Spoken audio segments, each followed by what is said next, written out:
Welcome. My name is Leo Mediavilla, and the purpose of this class on corrections education is to present teachers with a financial literacy tool that they can use with their inmate students entering the workforce.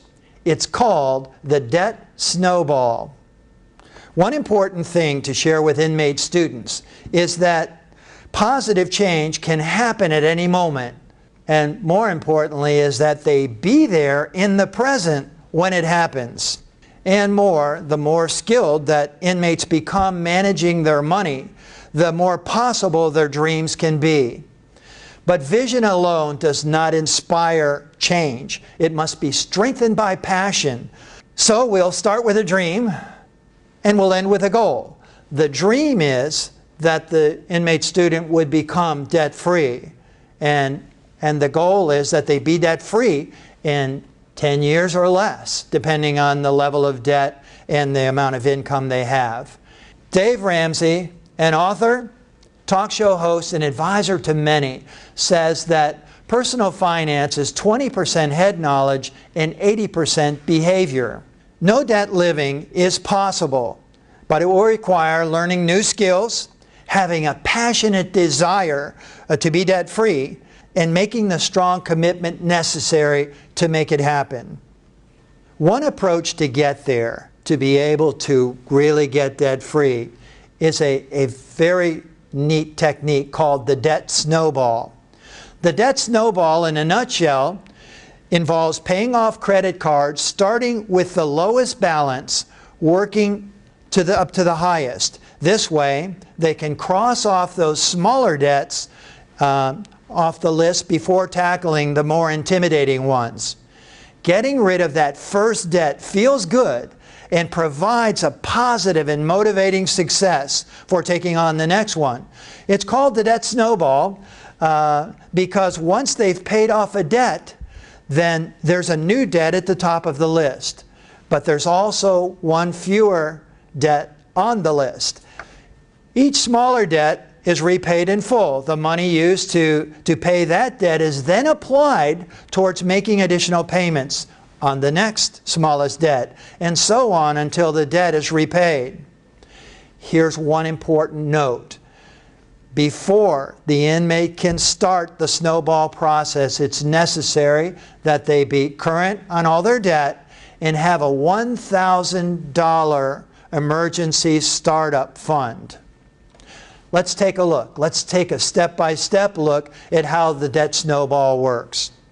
First, the inmate lists all their debt in ascending order from the smallest balance to the largest. The most distinctive feature of this method is that the order is determined by what is owed, not by the rate of interest charged. However, if two debts are very close in the amount owed, then the debt with the highest interest would be paid off first. Next, commit to pay the minimum payment on every debt. This will require having a good job and the willpower to get out of debt. Step 3 is to determine how much money can be applied towards the smallest debt. I believe this would be a good time to introduce a new word. It's called snowflaking. Snowflaking is a powerful technique used in personal finance to become debt-free by finding flakes to add to the snowball. Those flakes can be extra money they find. Yes, find. It could be change in their pocket, money from the washing machine, could be money they found on the ground. It's a snowflake. It could be a coupon.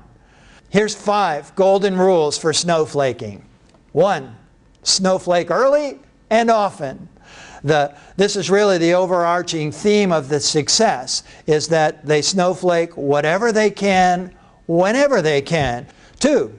No amount is too small to be a snowflake. Any amount can be a snowflake, and any amount can make a difference. Don't wait to get a certain amount before applying the snowflake. Whatever the amount, snowflake it. 3, anything can be a snowflake. It may be $3.50 that you used a coupon for at the grocery store. It may be $5 that you paid less for a pair of sneakers that you were planning on. It's a snowflake. It could be anything that you find. A snowflake can come from any source. 4, snowflake immediately as possible. You see, we're all creatures of habit, and so often we tend, if we get those snowflakes built up, the temptation would be to spend it on something else. Remember, our goal is to become debt-free, and so the debt snowball will be a process that will just make it happen. Number 5 is to keep track of the snowflakes to use as a motivational tool. You see, as they begin to build it up, little by little, it doesn't seem by much. But at the end of a month, that snowball, those flakes can add to that snowball and help them to demolish the debt or to begin to really build that savings. It's back to the steps. Now it's on to step 4. Pay the minimum payment plus any extra amount until the smallest debt is paid off. Note that some lenders, mortgage lenders, car companies, and others will apply extra amounts towards the next payment. In order for this method to work, the lenders need to be contacted and told that the extra payments are to go directly towards the principal reduction. Credit cards usually apply the whole payment during the cycle process. Once the first debt is paid off, add the old minimum balance from the previous debt plus the extra available on the second smallest debt, and apply the new sum to repaying the second smallest debt. Finally, repeat all steps until the debts are paid in full, and then it's free at last, free at last, free at last. But let's take a closer look at how it works. We will use an example chart for better understanding. We'll begin by looking at each column starting from left to right. The first column is the item we owe money on. Credit card, car loan, student loan, etc. Next, we have the total payoff column, followed by the new payment, payments remaining, and cumulative payments. The payment that we will pay close attention to is the column in red. It's the new payment column. It's the one where we'll see the snowball begin to grow. In the first column, to pennies, the individual owed $150 and had a monthly minimum payment of $15. Note that instead of paying $15 each month, the individual held a garage sale and raised the $150. So, pennies is paid off the list and gets crossed off the list.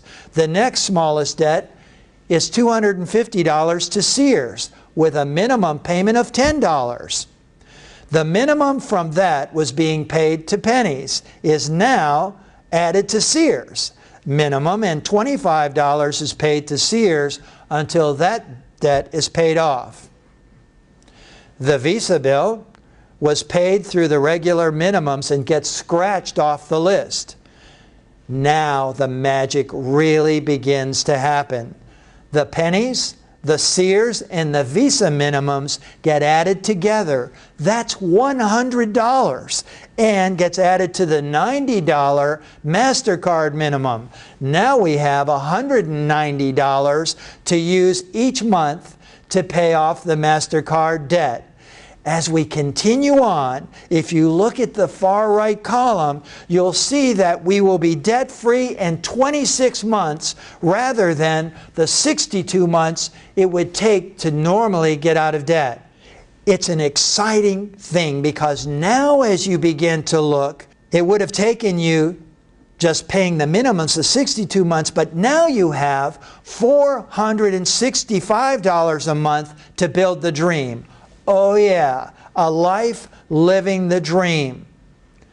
Other items that could be added in the chart might be child support, restitution, court costs. These are all items that that your inmate students could actually add right into their chart.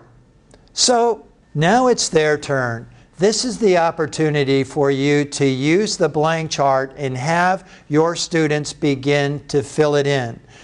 They may guess. They may use just other kinds of items. But the bottom line is we want them to be able to see how the debt snowball can work for them. Next, let's look at the advantages of using the debt snowball method. One, it's faster results. They'll see results sooner with quick wins as they cross the smaller debts off their list and reduce the total number of individual debts. Second, it builds confidence as they chip away at the seemingly astronomical number. They'll begin to think, hey, I can do this. Making some progress, no matter how small, does wonders to combat those feelings of financial despair. Here's a big one. Third, their credit score will improve. The number of accounts with balances in the credit report is a factor impacting FICO credit score. It's part of the amount owed section that makes up 30% of the score, according to FICO. As the number gets smaller over time, their FICO score will improve. Is there a disadvantage? Well, sure, you have some analysts that say that there's a potential high cost. And the high cost would be that the interest is growing. But the advantage of this tool is that they begin to feel the energy and they begin to make it happen. And the feeling is that those advantages will outweigh, the disadvantage will outweigh the factor. The debt snowball is just so powerful that it makes all the difference in the world. Listed are some very good websites, and I just ask you teachers to go there and take a look at the material that's out there. We've listed some very important websites that will help you to help your inmates. They're telling us all the time when they get out, that's where they need help is financially, and this is a good first tool for them. We'll see you again soon.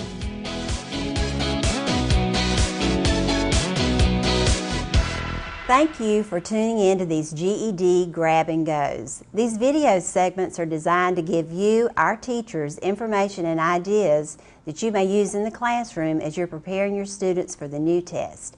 Stay tuned because there's more coming your way.